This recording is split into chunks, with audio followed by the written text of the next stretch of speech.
I want to give a huge thank you to Arsenal Football Club for playing beautiful football and winning football, because it makes it a hell of a lot easier to ignore how my nation is playing. This is the ArsenalVision Post-Match Podcast. My name is Elliot Smith. You can block me on Twitter at Yankee Gunner. If you, like me, live in a nation that has a football team that's going to be at the World Cup, and that's a thing that you might occasionally get excited about, even if you're a big club football follower and not really an international football follower, that the World Cup can get your juices flowing.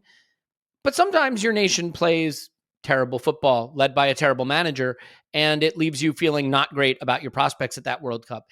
A nice salve for that is when your club is playing exhilarating winning football. So I want to thank Arsenal for that, because I am not feeling super energized about the international football situation that I find myself in right now. So we're going to do a quick rundown. I will let you know, as we record this right now, we have no team news. We're going to speculate a little on team news. We're going to talk a little bit about the bits and bobs that are out there in the world. Raul talking, which, I mean, obviously you got to cover it when Raul is talking. We've also got stuff to talk about with some of our players that are out on loan. And we are going to look ahead to the Derby. Now, given that there'll be some news that comes out, we don't usually do sort of preview pods, but we'll probably get something out on the Patreon side of things just before the game, maybe Friday afternoon-ish, Friday evening-ish UK time, to just update what's happening ahead of the game. Now, I do want to just ask you a favor. There's so many things that you as a community are good at. One of them is making us feel more special than we probably should.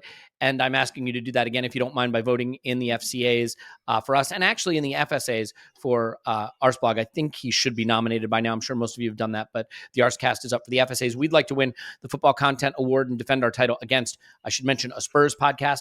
You can help us do that by going to the link in the show notes and voting for us for Best Premier League Podcast, or just copying and pasting the social media text that's in there and posting that on social media. So thank you for doing that. It really does mean a lot to us. And I think it's a special memory for me, because tonight I got to meet Clive.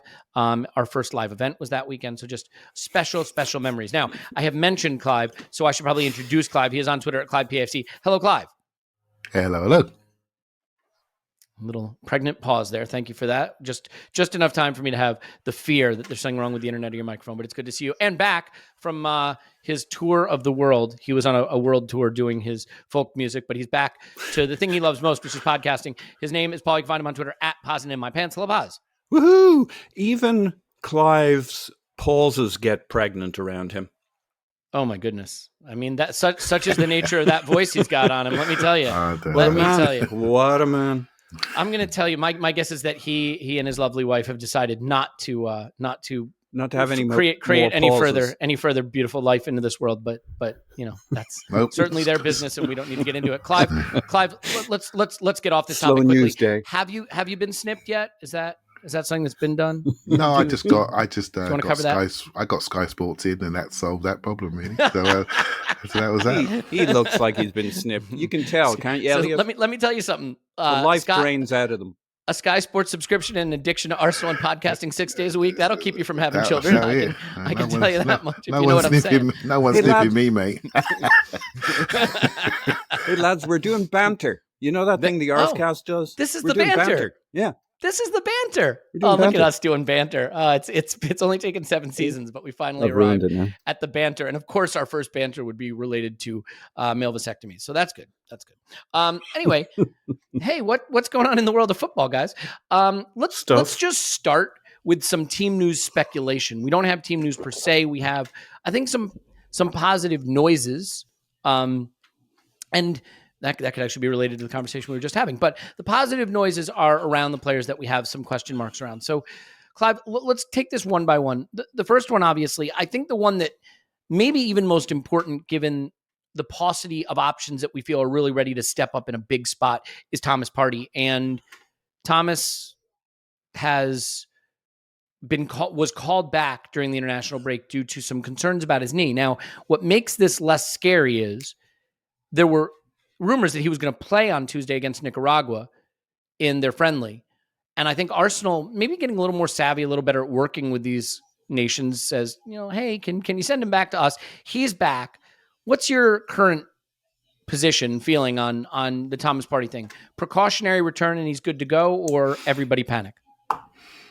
Well, it depends if you're if you're a panicker or somebody takes an optimistic view, right? So I know what you're doing. I tend to be fairly sanguine in most situations. Yeah. So hey, look, I'm just in my mind, I'm thinking, okay, Arsenal, they've got to get better at these international breaks, which I think they're trying to, and put their foot down a little bit. We're sitting top of the league, put their foot down a little bit.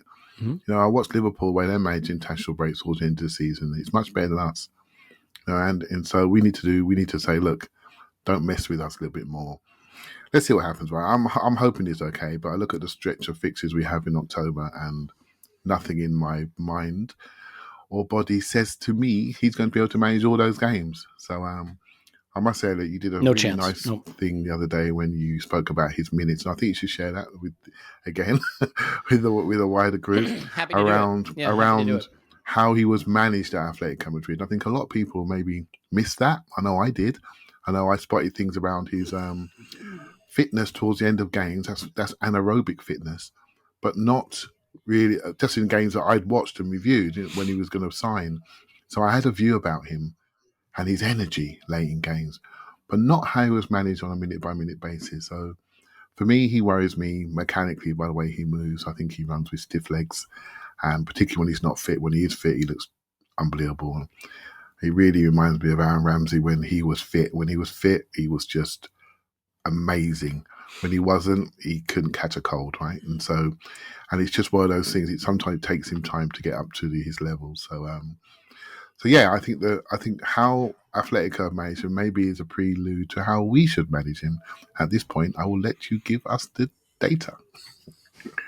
Yeah, I think I mentioned this during our Brentford rewatch over on the Patreon side of things, but essentially, if you look at his 3 league seasons at Atleti, where he was really like a starter, first team regular, he played 2,300 minutes in 33 matches played, 2,000 minutes in 32 matches played, and 2,500 minutes in 35 matches played.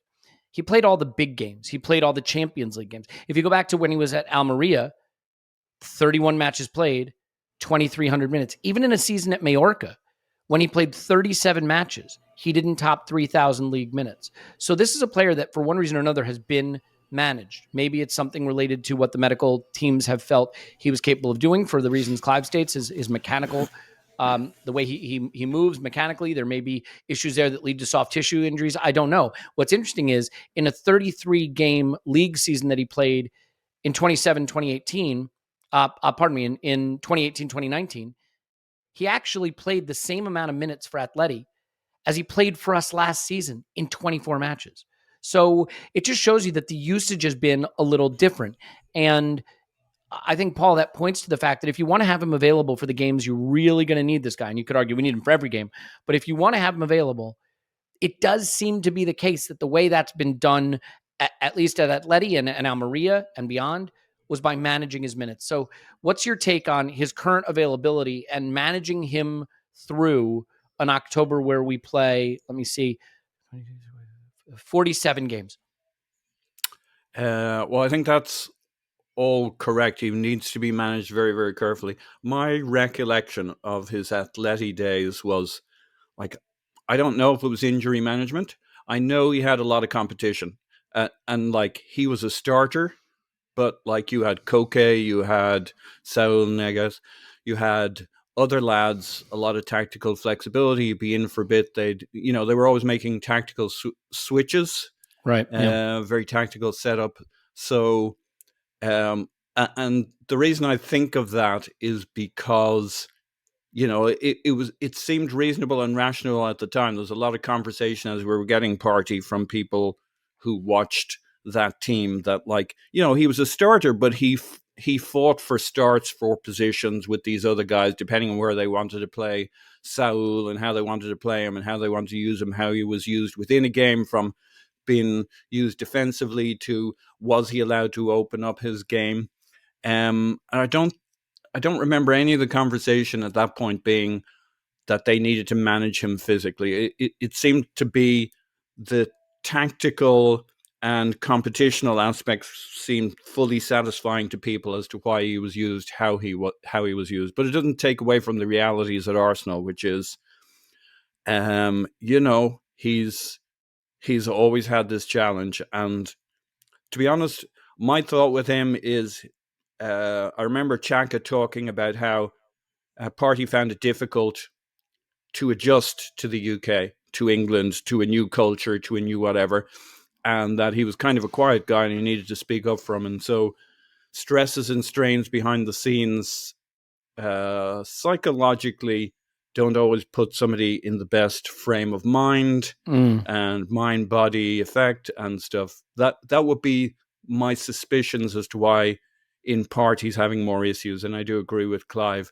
Mechanically, you can see, he can be really attractive on the eye as to how he plays, but you also see that physically you can kind of see why a guy like that, with that build, with those kinds of movements, might be putting stresses and strains on how he plays.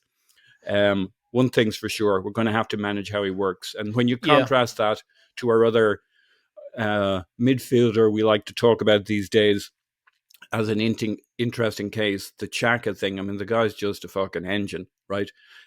People talk about availability, but his engine across 90 minutes, across every game, regardless of whether you love him or you've settled into the idea that he's an asset. What an engine, what a truck. I mean, Thomas is not the tank for us, unfortunately. Oh, look at what he did there. Love it. As a parent of young children, I can certainly appreciate that reference. Clive, the other group of players that we're looking at, like Ben White, Martin Odegaard, Zinchenko, I think Odegaard played 90 minutes for his nation, so I don't think we have any concern there unless, he did something during that. So that's probably a good sign. I think Tierney had a head injury playing for Scotland. Unclear what the status is there, but I think probably okay. We haven't heard anything about Zinchenko, as far as I'm aware, in quite a while. And I guess there are maybe rumors of a White issue, especially with us calling Tomiyasu back from Japan, which is a little bit curious. So do you have a thought on the fullback situations? Because there are at least small question marks over both Tierney and Zinchenko and both Tomiyasu potentially and Ben White. And I have to say, wouldn't it just be ironic if after all of that, we're playing Cedric against Spurs again? Can we please not wind up there? So what's your take on the fullback situation? Yeah, so the Tomiyasu thing, we're just doing our maths. And basically, he's been taken out due to club circumstances, he says in air quotes. And what does that mean? Does that mean that he's suffering with an injury? Don't forget, he's just back. He played, always possible. Always possible. He played that game. He played centre back and he played right back in one game and looked really, really good. I happened to catch a 3-4 minute. They always look good in 3-4 minutes, don't they? So he looked really, really good. And so, is it due to him or is it due to Ben White, who we thought had an injury before the Brentford game, but didn't? We thought he had an injury, that's why he didn't get selected for the England squad. He didn't. And so now Tomiyasu has been brought back. So has Ben White really got an injury? He probably hasn't, but, it's there to be debated. Kieran Tierney got a smack on the head. So he came off in the second of the 3 games Scotland had in about 5 days. So in the end, he didn't play the third game, which was really, really useful for us. Tierney loves nothing quite so much as being just on the brink of fitness and going away to Scotland and playing 7 games in like 8 days. Yeah. That's like his favorite thing to do. It's his club career is not thanking him for that. For sure. I heard something snap in the first game, but I thought it was okay, so I kept playing through the other 7 games. That's literally I didn't tell anybody. I just heard the snap. Didn't tell anybody at the club. I just heard who may have a medical background, and I just continued, right? And because I thought that would be really useful, and I'm over that one, by the way. And so Tierney got a bang on the head. So he's back at Colney, I believe. I'm not sure if he has full concussion. Again, it's shrouded in mystery. He was concussion. How many days does he need to stay out? And what is the sort of the protocol around that head injury? So who else is there? Odegaard. You know what? Odegaard slipped by me when he played that first game. I thought he wasn't playing. So I really haven't read that. So but our listeners told us he played the first game, didn't he? So we have to listen to them. And I haven't read it. Yeah, so I just haven't seen that and how he did and how he's moving and how well he played, etc. I've just got no feedback on that one. So again, he wants to be running around because the bloke who played his position was last seen scoring a goal 27.7 yards away from the goal, right? So Vieira's looking quite sharp. So yeah, we have a bit of mystery around some of these situations, and we're all hoping that everybody, including Cedric and Reece Nelson, are all back healthy and running around Colney in the next couple of days. I believe the press conference is delayed till Friday. And so people may listen to this on Thursday. So I think we're going to know a lot more by middle of the day Friday. Worth pointing out that Odegaard did play 90 minutes on Tuesday against Serbia in a 2-0 loss. Didn't score, didn't provide an assist. Erling Haaland didn't score, didn't provide an assist. Both seem like rubbish to me. Clubs considering dropping them. We have Vieira. I don't think City has anything. So crisis for them, not for us. Just means the title's even more in our hands, ladies and gentlemen. Okay, so Paul, the bulk of this then, I think, really just boils down to how Mikel is going to want to select this. If Tierney and Zinchenko are both available, and again, we don't know that to be the case, do you think that there's a possibility with Zinchenko having not played in quite a bit, just coming off injury, and the challenge that Spurs provide on the counter, the bigger distances you may have to cover, chasing down Kulusevski and keeping him quiet on that side, assuming that's who gets picked, I assume it will be. Do you think there's a possibility that if Tierney is available, Mikel might just opt for him as maybe someone with just that little bit extra pace, a little bit extra tigerish defending, going the other direction, sacrifice a little bit of what we gain from Zinchenko in possession for some security at the back? Yeah, I think there's a very strong chance that's the way he would want to play. A really strong back four. And especially so if our DM, if Partey's not ready to play and we've to put Sambi in there and Sambi needs additional support. I like Sambi on the ball. But what you might want to do is make sure they shall not pass our back four. And if we have the four honchos back there, including Tierney, and there's one other factor. I mean, if he gives Tierney a run at games and the first sniff Zinchenko's back he's in, that's going to be a little challenging for Tierney to get his head around. Now, if he sees if he sees a big difference, obviously they play differently, but a big difference to our outcomes of Zinchenko over Tierney has to go with Zinchenko if he's fit enough.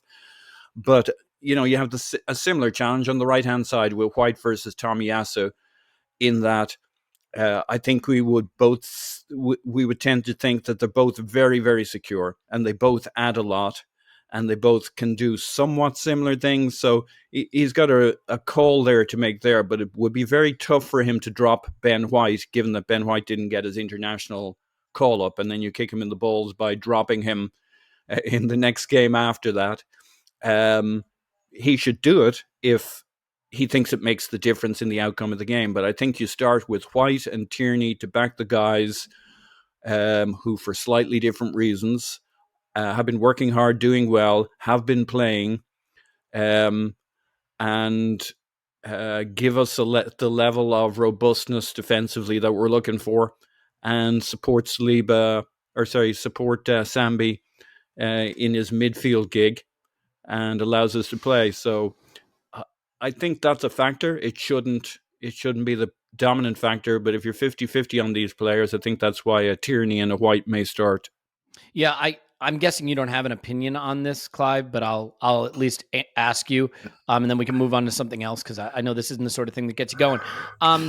It is interesting to me as I think about this, because we have become a team whose dominant profile is what we do in possession, how we control territory, how we control the ball. And so I think if you make a selection choice based more on how you defend, you're naturally maybe reducing your effectiveness at the thing that's your new USP, right? Your new strength. But I understand that this is all a balance. And I do think the thing that makes Spurs an interesting opponent is, while I tend to think the way they play football will struggle to accumulate the necessary points to really be near the top by the end of a season, in any one big game, that style of kind of sitting back and using elite forward talent to counterattack can be very difficult to game plan for and to effectively count. People just say, well, just don't have the ball. If you don't have the ball, they can't beat you. Well, easier said than done. What are you going to do then? And like, how do you convince them to have the ball? They don't want the ball. Your players like to be on the ball. It is a difficult tactical conundrum when you face them. So do you think that his selection, that Arteta's selection may reflect a prioritization around solving for their counterattacking threat? Because I do think one thing that's changed slightly, I think that we used to be a team that built our tactics maybe too much around stopping the opposition's strength rather than emphasizing our own. And I don't think we do that as much anymore. Okay, right, let's go. So Spurs, I think if I'm Spurs... hang on 1 second. Paul's on Twitter, pause my pants. Thanks, Paul. Okay, yeah. Clive, here you go. I'll mute my microphone. Have a good day. Let's go. I've had enough, right? Let's go. Let's talk this through. So Spurs, what are they going to want to do? They're going to do what we want to do, which is control the first 5 minutes of the game. And they're going to want to come out and start fast. The reason being, they are set up. They are front-running team. They want to set up this, so they can then drop into their shape, get their distances right, and then progress that way, right? So for me, it's vitally important that we control the early phases. And every game I've watched this season, including pre-season, we've done really well at the start of games. Apart from maybe Manchester United. Is that a fair comment? And so, yeah. So how do we play normally? We roll the ball around, we go into our midfield, into our Odegaard, Vieira or Xhaka, we set back, and we tend to go down the sides to Martinelli or Saka via our sort of inverted fullbacks. And then we progress that way. That's an interesting scenario because then Spurs have to decide whether they push their wing-backs on to them. Are they going to risk it? Are they going to get really, really tight to Saka and Martinelli with their wing-backs? Or are they going to push the wing-backs higher into Tierney and, say, White, for example, if they play? That's the challenge they have because those two guys in Saka and Martinelli are like slippery eels and they get out of contact, bang, they're in, and then we connect and we're on to the back three. And I don't think Spurs' back three is very good. So they have a challenge there. I think, for me, defensive transition is something we see Spurs goals in highlights, so we actually think that's all they do. They do lump the ball into wide areas and cross. They're a very good crossing team, and they always have three in the box. So their 5 lanes done by wing backs and the 3 in the box interior. So, and they cross to the back stick, particularly with Perisic on his right foot to the back stick, and they go to Kane on the other side, which we saw in the other game. And Son hangs around the edge of the area for shots, right? So that's their model. They have a double pivot trying to protect the back 5. The back 3, the double pivot is very functional. Don't do much to me. Side by side, not even a 1+1. So I think the reason why we're sort of worried about this game is slightly deeper topic, right? Everyone is looking at, apart from the shame of all the Spurs people that we know, if we lose, it's going to be hard for us. But for me, everyone's looking at Spurs and thinking, they are the team that's not really playing well. They must have gears to go. And that trust and faith is based on what they're not doing. They're just going to be able to do it because of their manager, because of the age of their players, because they got these superstar forwards. And people look at Arsenal and think, oh, look at plucky young Arsenal. They must be in 5th gear already. And if Spurs turn up properly and play properly, it's going to blow us off the park. Well, I have a different theory. I have a different theory. I don't think we're in 5th gear. And I think we're being underestimated. We're being underestimated by everyone thinking how we're playing. This is the best we can do. I personally feel there is loads more. And I think that desire to really implement how good we are is what caught us out of Manchester United. It overcome our structure and our principles. So I'm hoping we come out like we did against Brentford, really, really sharp, take the story of the game. And I think they're going to be surprised by our pattern and speed of ball movement and the confidence of our front 5 and the different shapes, skills, abilities, playmaking abilities, speed on the dribble, penetration. They're going to have all of this to worry about. And I don't think they've seen this before. So I think the football world is up for a little bit of a reset. And as long as we perform like we did, even though I'm happy. As long as we perform, I'm happy. But I don't want us just to think about what they could do. I think it's obvious what they could do. I think it's far more important we focus on what we do well and continue to do so. And the thing is, I like that. Yeah, go for it, Paul. Yeah, the Emirates is going to be rocking, and you can't ignore that if you're Arteta. You can't play all cagey. You can't, not that anybody here was suggesting we let them have the ball and we sit back a little more or some shade of that. Like, that's just going to be weird for the players to be playing all kind of cagey while the stadium's going absolutely fucking nuts. And really, Spurs would be much happier with this kind of confused state of play where, we don't really know what we're trying. In the end, we can't over-egg it. That's why I like having Tierney in the back four, which allows us a degree of security in the back line, but then we go and play our football. We might be able to zip it around the midfield a little quicker with Zinchenko and this and that, but I don't think that's, of course, that's always better, but I don't think our issue is going to be attacking intent or energy or getting forward or putting pressure on them.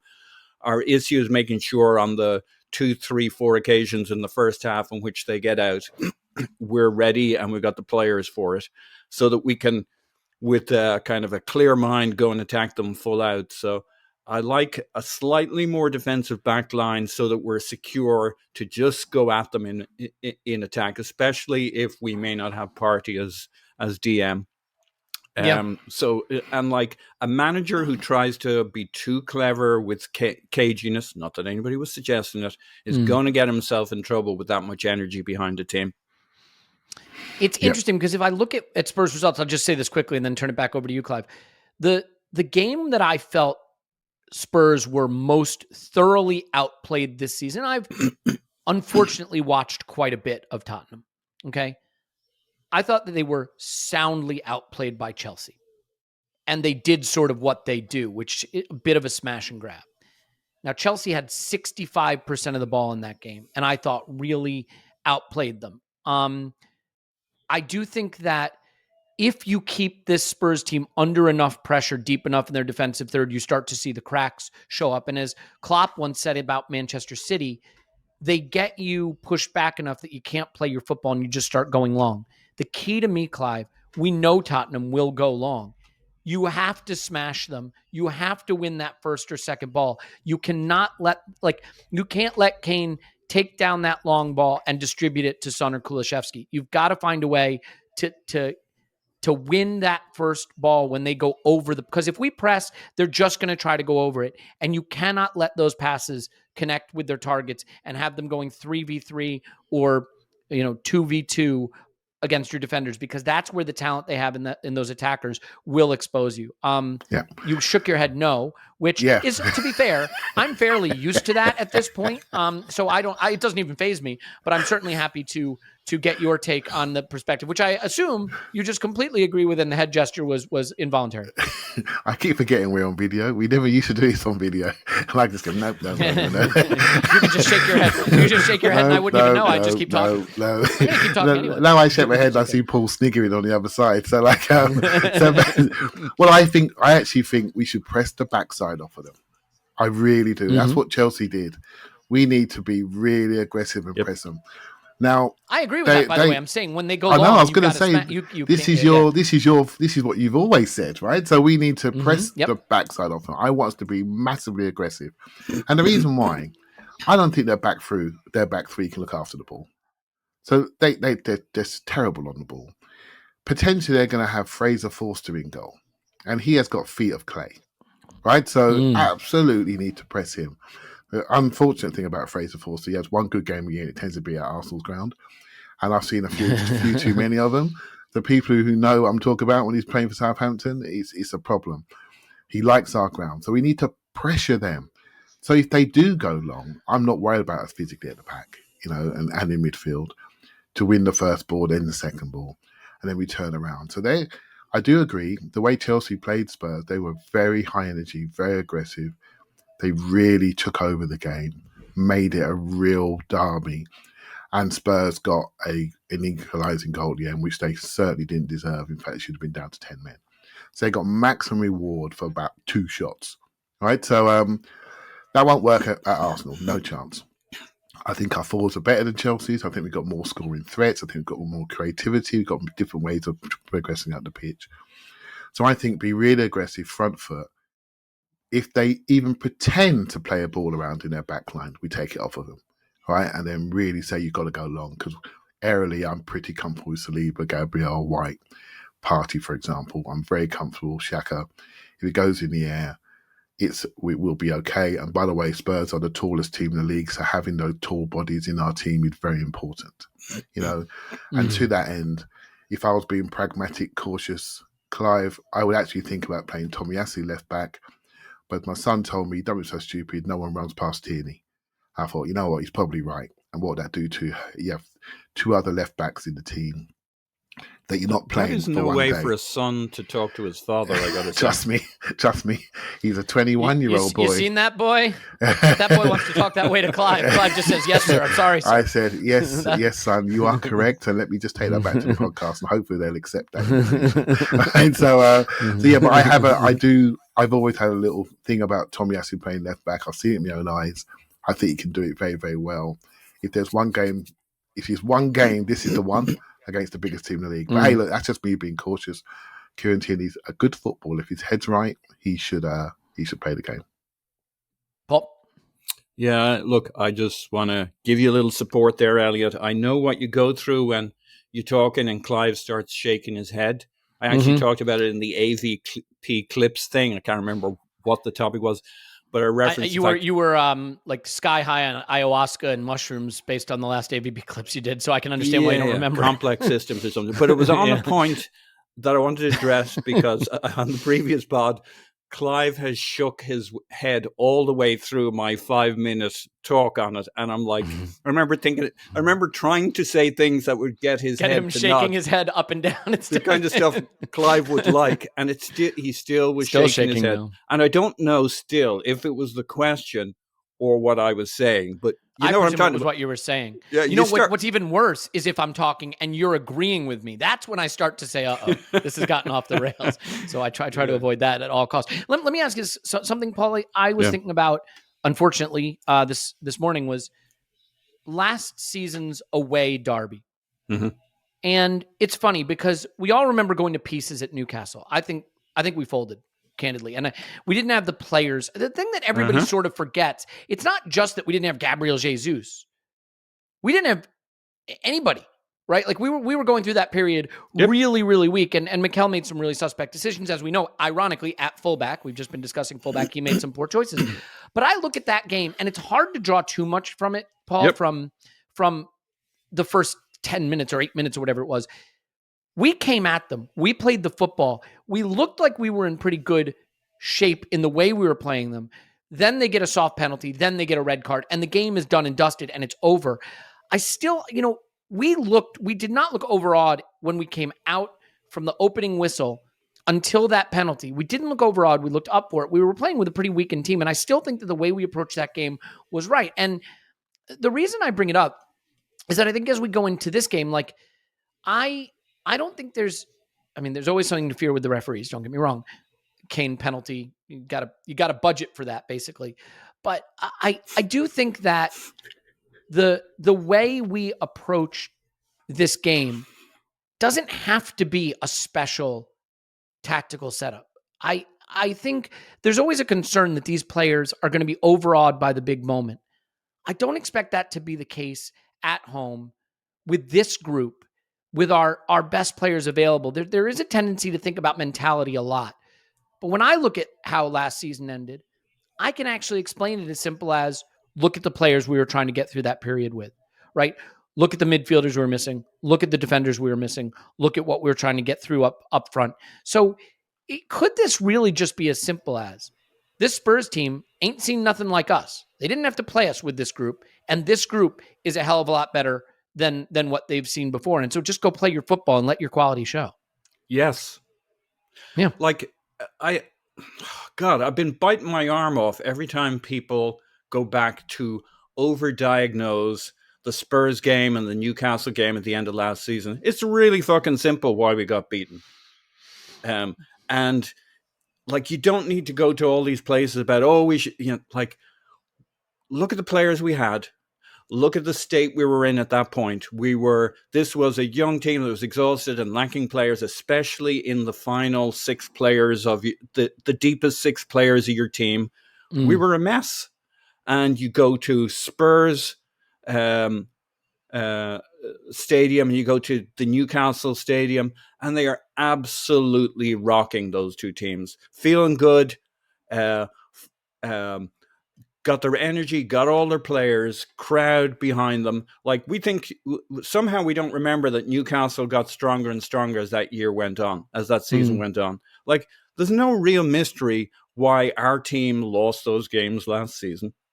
And but we go into all of this complicated stuff as to, like, we ran out of fucking players. We were exhausted. We did really well with the tight group we had, but it was a bunch of kids, and we just ran out of steam at the end of the season.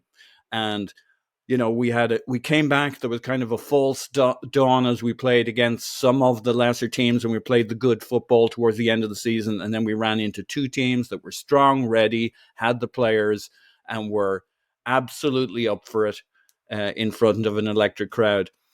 To your main point on this, we got to go at our stadium and go and play our football. You don't go and play some other kind of football because you've already played yourself out of the game with some, if you're Mikel Arteta and you've been telling these guys about your principles and how we play, you got to bring your stuff. And if we're not good enough, we find out, because this is a progression. This is a process. It's a season. It's a number of seasons. You can't suddenly go, let's play some other kind of football. I agree. Look, you can have tweaks for an individual game. I definitely think you can have an idea. And we did. You saw it against Brentford, by the way. I think we tweaked what we did a little bit. Certainly okay to do that. But I agree that the principles of play have to be consistent. And especially because, by the way, coming out of an international break, this is not 2 weeks off to prepare a unique game plan for Arsenal. For Tottenham, it's worth pointing out, like you said, want to surprise them. There's no two ways about that, but he won't want to change how we play. Yeah, nuance to it, not a revision. And it's worth pointing out again, 50% of the outfield players that started the away game last season would not be starters this season. So it is a very different situation. Clive, why don't you add just a little bit onto that? Because then I want to not pivot. This isn't a full pivot. I want to just start to explore a different idea about what's on the line. Push up your rates, not pivot. There you go. Push up your rates. Yeah, exactly. We're not going to be in a double pivot. We're going to be in a single pivot. We're going to drive the ball into the eights, into the half space in a minute. What's your point that I am delaying? As Paul was talking to you there, ramblings, please. As Paul was talking there, he's absolutely right about you can't have a way of playing and talk about your principles of play and what we're going to do in every single training session over 6, 7, 8 months, and then change that.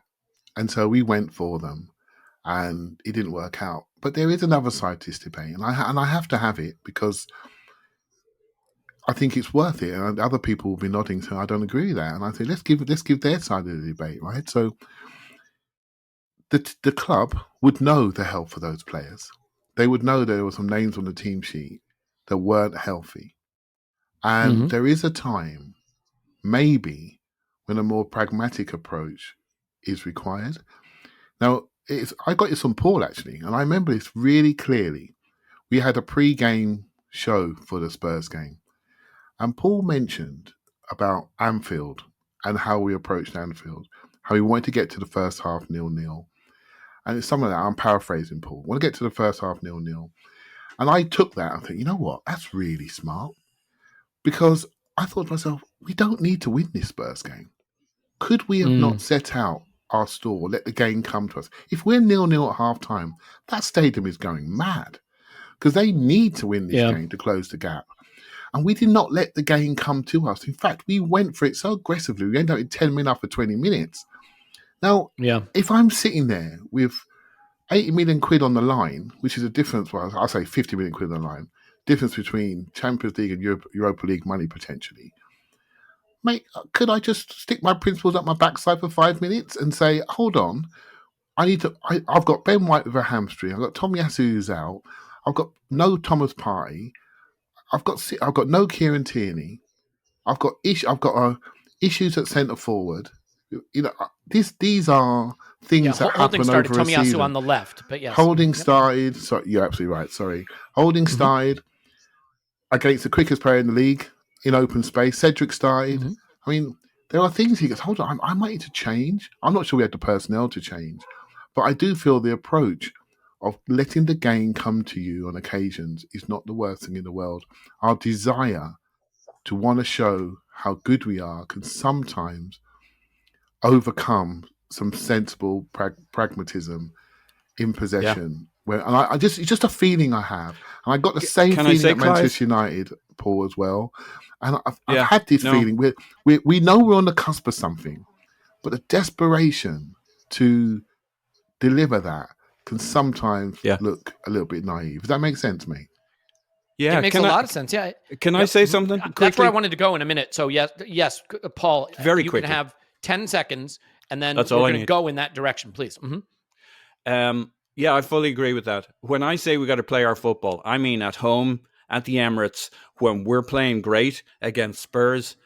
I wanted us to do something different away at Spurs and at Newcastle last year, because I knew we were in trouble and we didn't have the players. I was all up for, we did something different against Chelsea and we got a win at the end of last season. I would have been totally happy to throw away the big book of principles and get a result last year. I'm really talking about where we're at right now. I hear you, mate.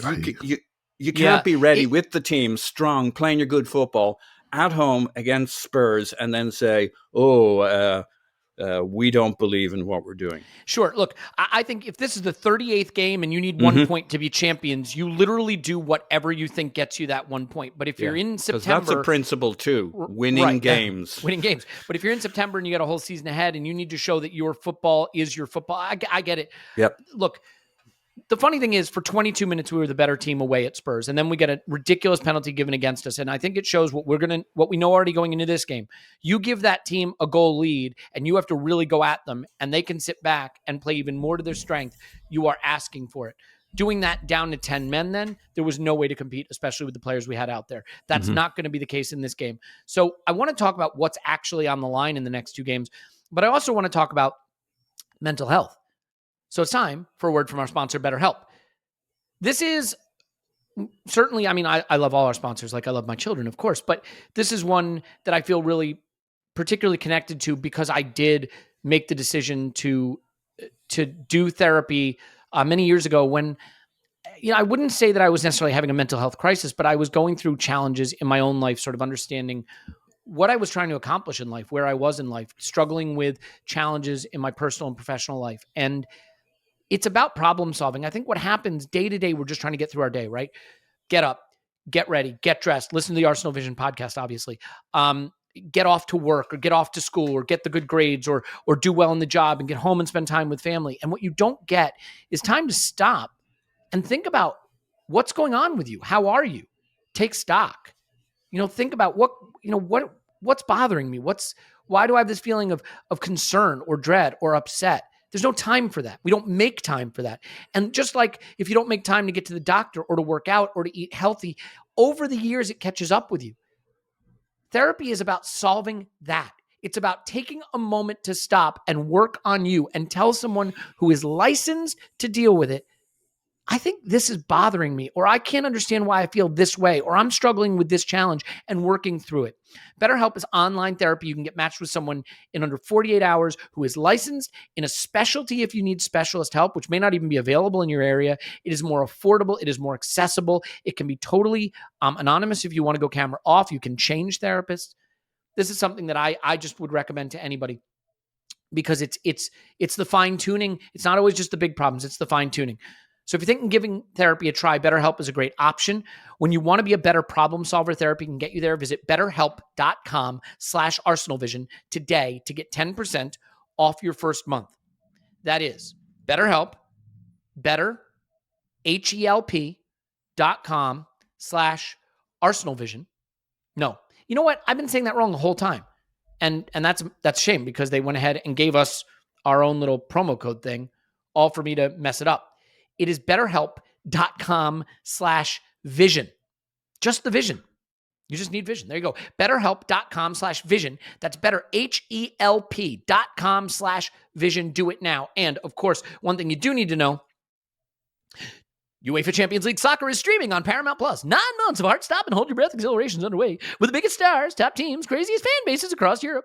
Watch every match from the group stage through the knockout rounds as Benzema and Real Madrid defend their title against Liverpool, Man City, Chelsea, PSG, Barcelona, and more in soccer's biggest club competition. So don't miss a sweat-soaked second of regulation time, stoppage time, and extra time, and stream every match of the UEFA Champions League live exclusively on Paramount Plus and the Europa League featuring Arsenal versus Boda Glimt. Clive, is that enough of that? Oh, indeed. Multiple personality disorder with this fella.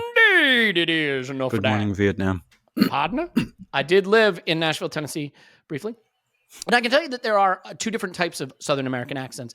There's a Southern American accent that like really can be quite infectious and appealing and draws you in, and it's got a warmth to it, just a little bit of a drawl. And then there's the one where the lips don't touch together when they talk. The real country accent. Your lips don't even touch together. Just, how y'all doing? That one, you find that out there in the country, and those of you listening who are from that area, you know what I'm talking about. Anyway, just a little bit of dialectic humor there, given that the Arscast has been doing some of that themselves. I know James has been taking on many faces, many hats, many clothes, and many accents. So that's all I got. Now, Clive, I want to talk for pretty much the balance of this podcast on what is on the line. And I have a thought for you that you're going to hate. It's time to prove it. I would say to this Arsenal now, prove it. You're top of the league. You're playing as the best football along with City in the league. Your players are in rip-roaring form. Every game you played this season, you've been the better team on the pitch. You got Spurs at home and Liverpool at home. Okay? We're in this project. It's a project. It's a process. Trust the process. Trust the project. Sure.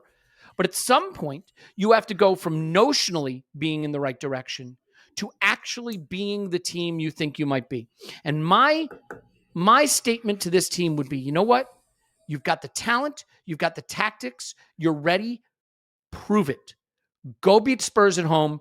Go beat Liverpool at home and totally change the way you think about yourself, the way the media thinks about you, the way fans think about you. Become the team that inspires fear. Become what the Invincibles were in the sense of when they stepped on the pitch, those teams were beaten before they started. That happens with City too. You see these smaller teams, no, I'm going to have none of the ball. I'm going to be chasing shadows all day. Maybe I'll take this game off and work for the next game.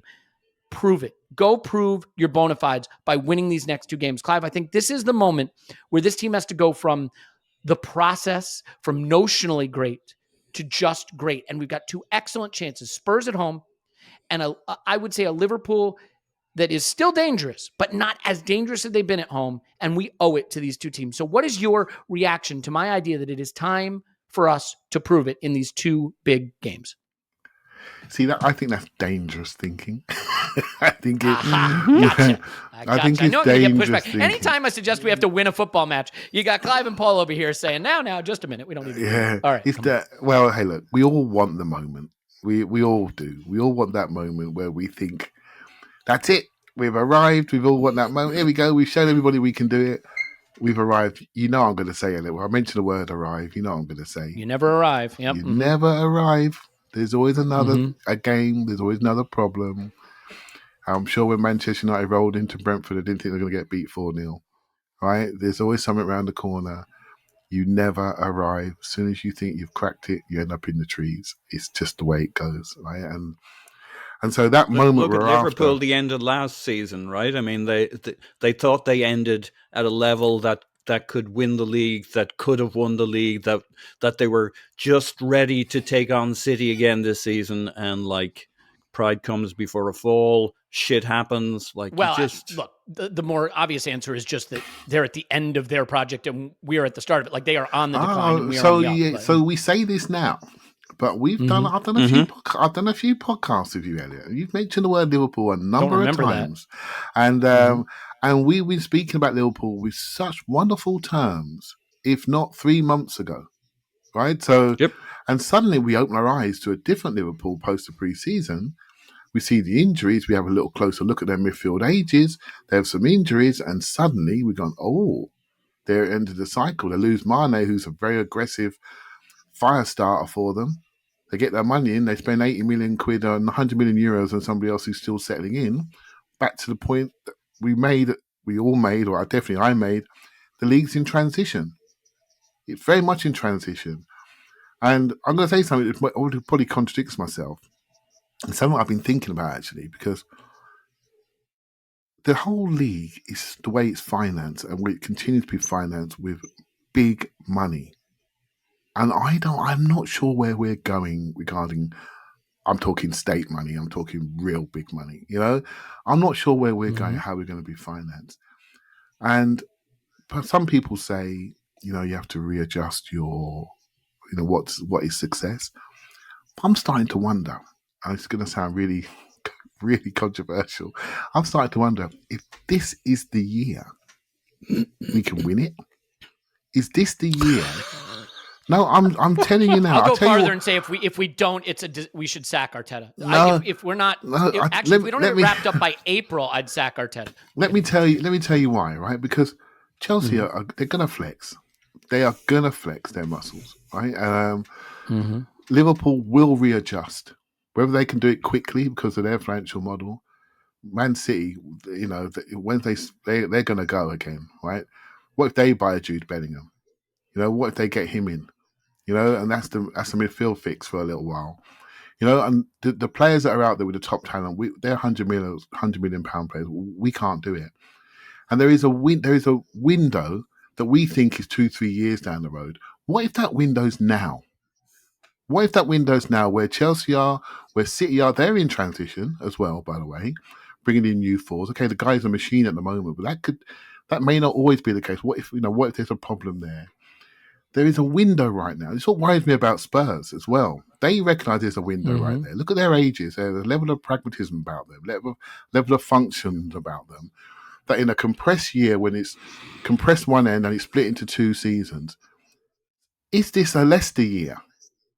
I mean that. Look at Manchester United. They're not going to stay where they are for too much longer. And sometimes a window in a transition year for the league is right now. And I say we win it, maybe it's a Leicester year. Is there a team that's going to pop up? It's going to be us or Spurs, basically. That's what I'm saying. Is it going to be us or Spurs that's going to take advantage of the fact that some of the City teams, some of the City back players are getting older, they're picking up injuries. The goal scoring is unbelievable. We all know that. There are things happening at Liverpool. They're trying to build a young team below an older team. They need luck with injuries. They need luck with adaptation of Núñez. There is a window there. There is a window. And I'm not saying we're going to win the league, but I wouldn't dismiss the opportunity that's in front of us if we were to be smart and continue to develop along this path. That's what I'm trying to say. Yeah, I want to make a point about Liverpool just quickly. Like, if you look at their team, Milner, Henderson, Thiago, Van Dijk, Matip, Firmino, Salah, over 30. They've got a lot of reworking of that squad to do over the next few seasons or windows, or however you look at it. And if I look at what FSG has done recently, what John Henry's done, look at the Red Sox. They won a World Series using the sort of Moneyball model, if you want to call it that. They invested a lot, but they did it with sort of Moneyball philosophies and a general manager who adhered to those philosophies. They actually tried to get the Moneyball guy himself, right? And that's in the movie Moneyball and in the book. But then he just sort of stopped. He sold off assets. He got rid of their best players, and he took a break spending on them. And they've kind of gone downhill, including a season, the Red Sox I'm talking about, including a season this season where I think they were 5th place out of 5 teams in their division and just embarrassingly bad. I don't think it's a given that Henry wants to fund Liverpool's rebuild outside of sort of sell to replace. Now, you could say, well, he did just spend all the money in the world on Darwin Núñez. Fair enough. But I think it'll be interesting to see how far he pushes the boat out in terms of trying to replace Salah and Van Dijk and Thiago and Jordan Henderson. It's going to need to be done. I think Liverpool are a good team. They'll be a good team. Scott's model, by the way, has them still finishing 2nd this season. And I'm going to forget who tweeted it, but I love the tweet and reply. He says, my model still has Liverpool 2nd. And the person replied, wow, I wouldn't have thought that City would finish out of the top 2. And I thought that was a great reply. And so I want to call it out here. But Paul, my point about prove it is like, forget what the fans think. If I'm Mikel Arteta, I don't want to be afraid to set goals. I don't want to be afraid to have this process have to result in something eventually. Like, there's nothing wrong with saying we have a goal. And our goal is we have 2 home games against good teams that we have a chance to. We beat Spurs at home last season. We haven't had the best run against Liverpool. They're a little bit vulnerable. I don't think there's anything wrong with saying prove it to his players. You guys know you're good. The world's ready to know you're good. Prove it. Why is it wrong? We're scared of ambition sometimes. We're scared that, well, if we say prove it and they don't, does it mean we're not good? No, it doesn't mean we're not good. I'd take the United performance 10 times out of 10. You're going to make some mistakes in games, and football is a low-scoring sport. You're going to get punished. But Paul, why do we have to bristle so much anytime someone says, here's a goal you have to achieve? Goal setting is important in all of our life. If we say you got to come top 4, there's always someone who's like, no, wait a minute. Well, as long as the XG is good and we play well, you don't have to come top. Set some goals. And I don't think there's anything wrong with saying to the team, prove it. Go win these next 2 games. Tell the world you've arrived. And what that does for these players, what it does stepping on the pitch in these future games, the confidence and belief it gives you that you can go do something. Like, why do we have to bristle at goal setting? Why is that such a dangerous thing? No, I think you're right. I mean, there's a shock. I just it doesn't happen often. Well, it's just your thing, the way you lay it out there. You're begging. It's always over aggressive. I put a little extra mustard on it. I know. You're now wrong. You were right, but you're now wrong. You were right, but let me tell you how you were wrong in the way you said it. Yeah, you're that guy in the bar that's just begging somebody to punch him on the chin. You know the way that's. I'm so likable, Paul. Maybe not on the podcast, but in person, I'm quite likable. I'm also so diminutive. How could you ever want to be aggressive towards someone like me? I wouldn't. There you go. Thank you. Okay. But I think your basic point is right that there's no reason. Like, I don't think Arteta isn't a guy who doesn't set like a reach goal for himself, for this team. Like, he wants to win the league, and then he wants to win the Champions League. And the only question is, will Arsenal as a club match up to his ambitions? And so far they are. And that's in part due to him, because the club looks at him and says, yeah, we got what we hoped we had. Maybe there was a half a season here or there where we weren't quite sure if we'd maybe got this a little wrong, but this guy is turning into what we had hoped he might be.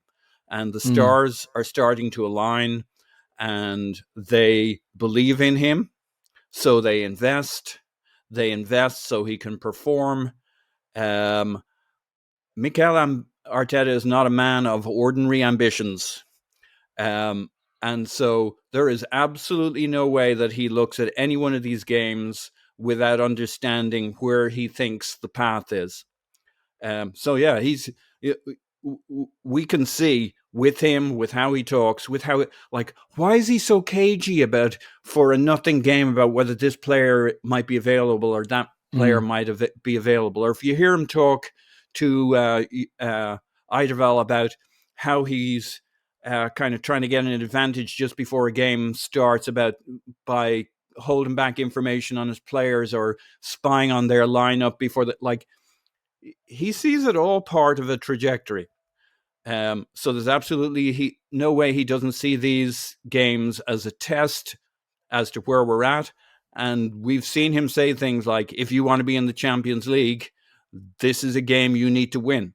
So he's not going to shy away from appropriate markers for where they're at. He wouldn't quite say it like you, because he doesn't get punched in the bar by strangers.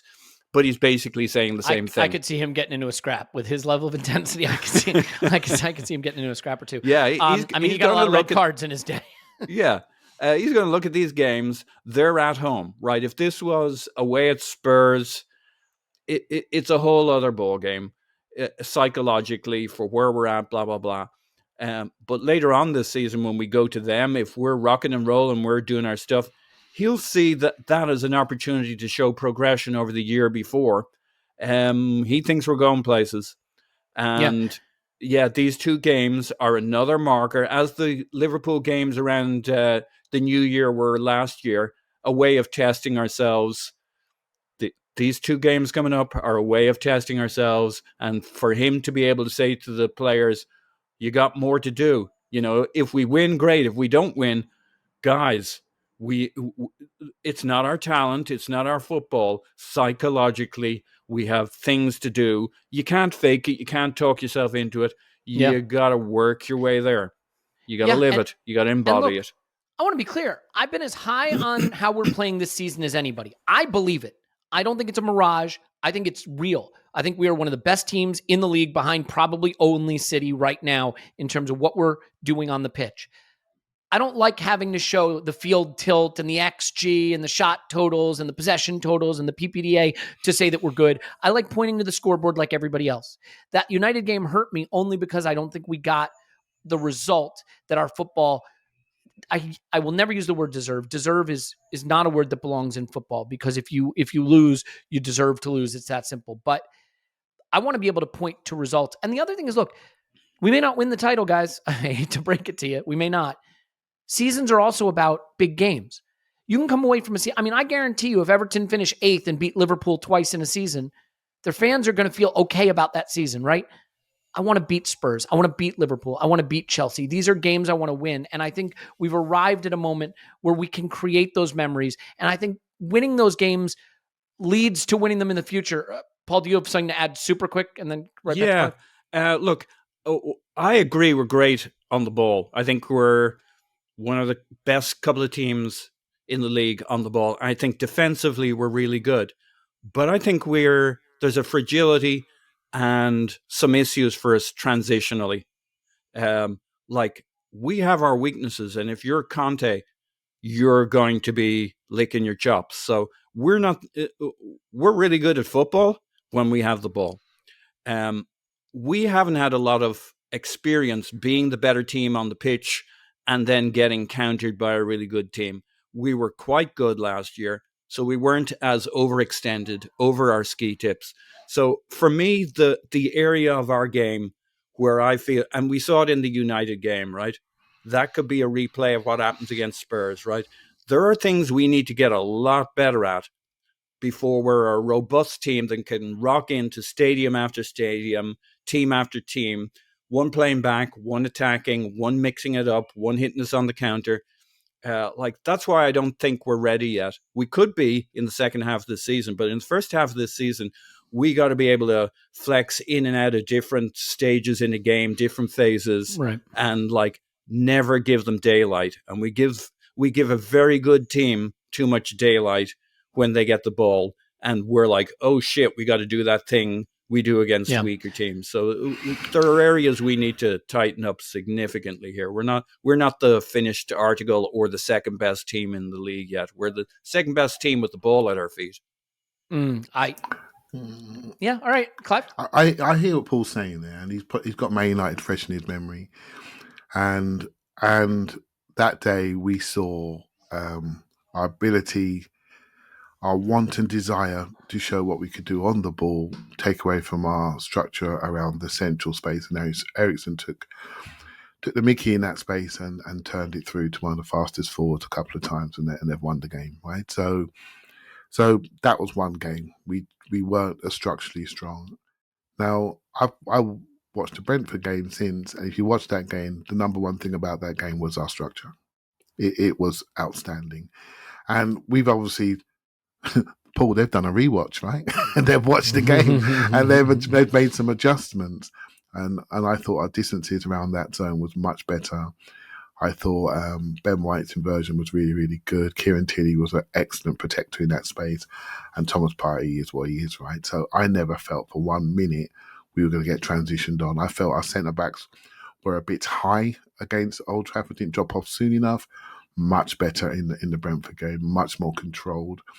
And so I'm hopeful. The Brentford game is almost like a dress rehearsal for the Spurs game, because they also play a back three. They're quite strong, quite physical. They do hit the sides, and it is a dress rehearsal for that game. And I thought the Brentford game was one of the best tactical games of football I've seen since the first half of Man City on New Year's Day.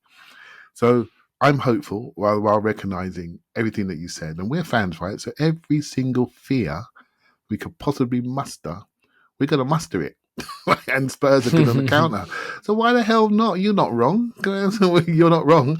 I'm just hopeful that we've learnt the lessons that Man United told us and maybe Spurs showed us in previous years, particularly on their ground. But we're on our ground.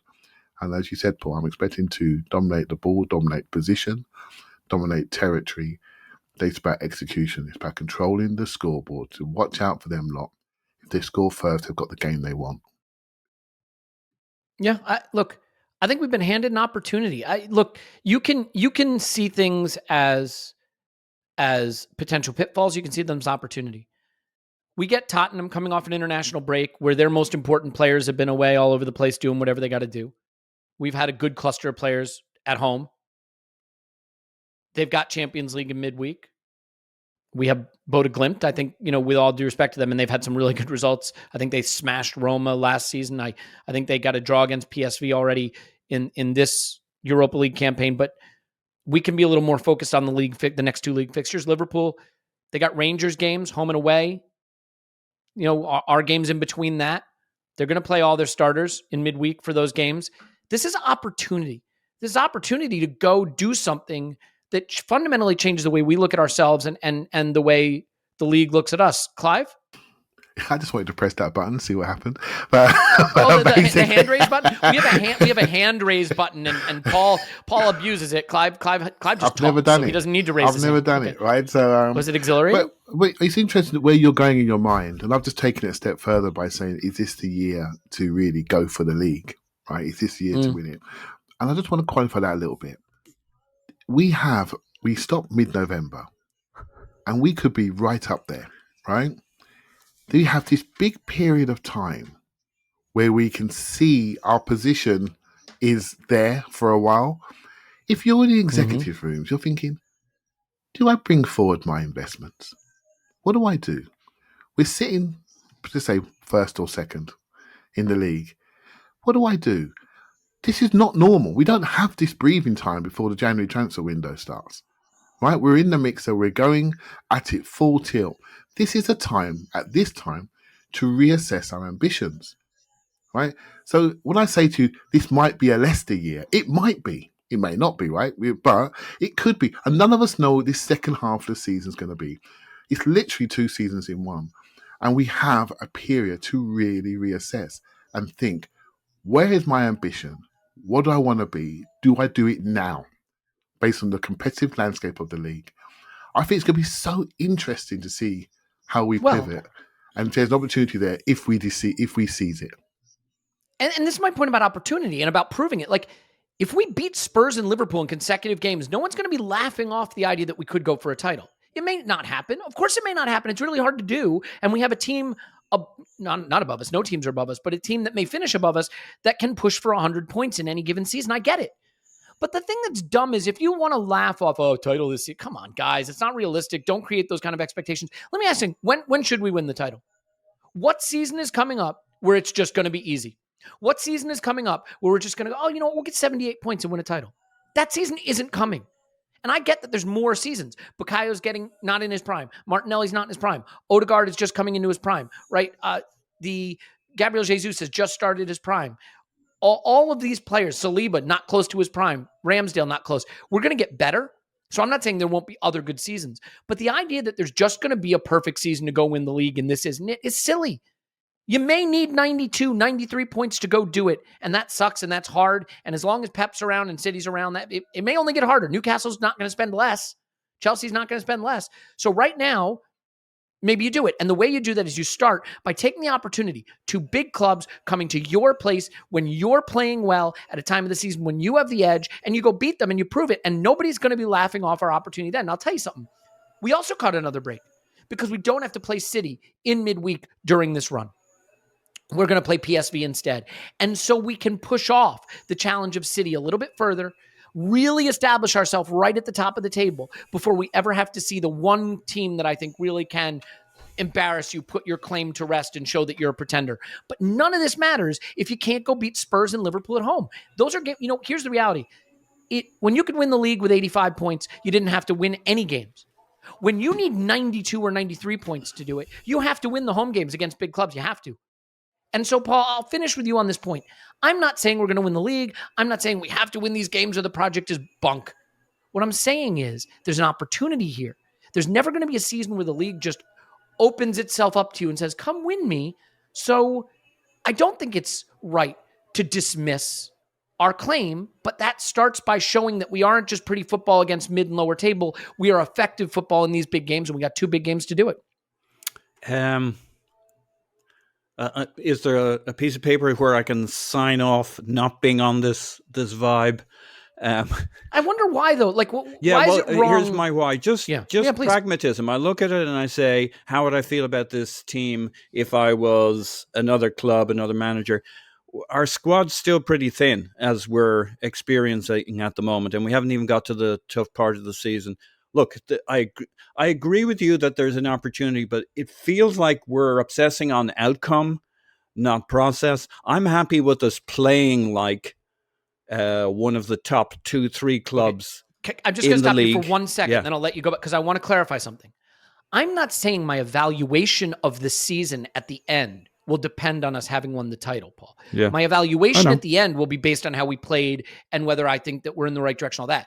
What I'm saying is forward-looking goals. There's no reason to just say, nah, you don't have to try to go for the league. It's not really there for us. Don't be silly. Like, you see what I'm saying? I'm not saying if we don't win the league, it'll be failure. That wasn't remotely my point. Yeah. Look, it's a lot about tone, and you guys are, gung-ho for, we got to be able to beat Spurs and Liverpool at home. And like, I don't disagree with that. I'm much more, where are we at? It's almost like a kind of a toothpaste equivalent, right? In terms of our season, in terms of the development of this team, we need to, like, our team's really good.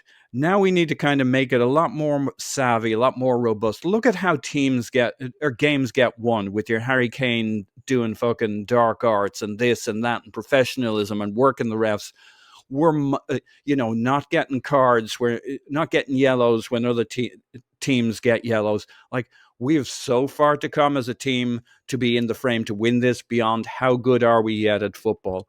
So I'm as excited about where we're at, where we're going, the level of our football. Yes, individually we should win those games, but like, I just see the gap between football is one, how good you are with the ball or without the ball is one dimension of it. Transitions is another. The kind of the size of your squad, the experience, the robust, all the things it takes for a team to even be in the top 2 over a season when we get into multi-competitions. Like, that's a whole thing you got to learn beyond. But the first piece is be really good at football. The hardest piece is that. And then you've got to industrialize the ruggedness of the mentality of your team, we saw what a bunch of kids this was in the dressing room last year, how few voices there were. We have miles to go is my only concern. Football wise, yeah, I'm with you.